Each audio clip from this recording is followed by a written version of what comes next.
So you were able to look at the arm movement.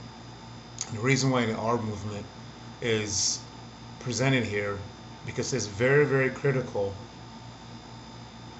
that one in training for speed or any sort of functional movement, arm movement is critically important. And unfortunately, it's been something that has been not emphasized by 99% of speed trainers or performance trainers. You see a lot of this deficit and dysfunction in even some of our so-called um, professional athletes. You see a lot of this going on in the NFL, um, track and field, even in especially in colleges. It gets a lot better during the Olympics. So um, here at AfTS, and that's athletic function and technique specialists. Uh, the focus is on primarily function and functionality. You hear this word being used all over the place, but I don't think people really understand what that means. Functionality is a basic common biomechanical or neurobiomechanical aspect of um, muscle tissue, tendon, ligaments. Is natural in every human being's neuromuscular skeletal structure.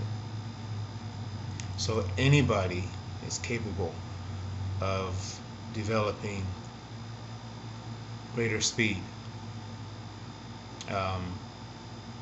So our focus here at AfTS is a pyramid. I'll show you that diagram later on. It's a,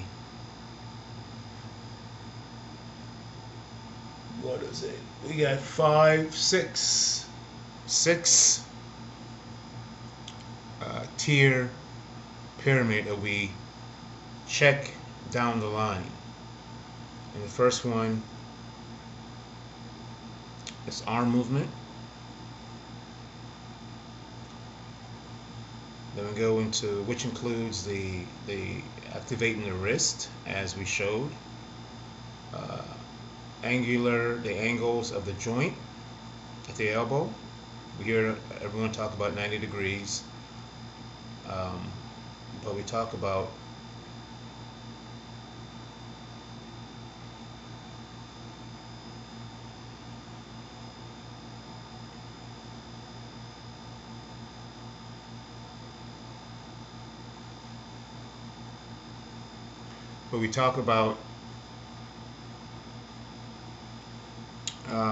that you hear about 90 degrees. And also once we master that aspect of the hand, the arm, very, very critical. Also using the proper biomechanics, the functionality of the arm, the shoulder girdle, the wrist. Those things are very, very critically important.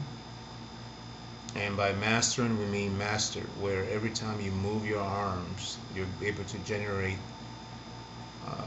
elastic power, not muscular power, but elastic power from the muscle tendon link, fascia, and also certain connective tissue or that's inside the muscles themselves. So we're eliciting a neuromuscular tendinous shortening cycle complex that's in the arms. Okay. Number two, we go into what people, a lot of trainers misunderstand in terms of the order of training.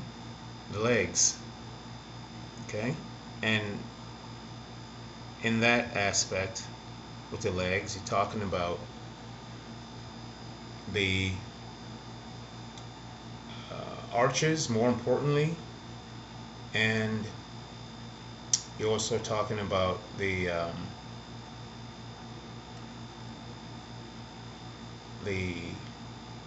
ankle stiffness or ankle resilience. Very, very important. So you're basically moving up joint by joint to the hips, the hip flexors, what everybody keeps talking about. People are jumping straight to the hips and disregarding what's probably more important,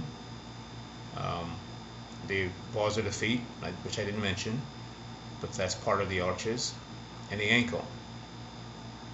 So we learn more about this in the next session.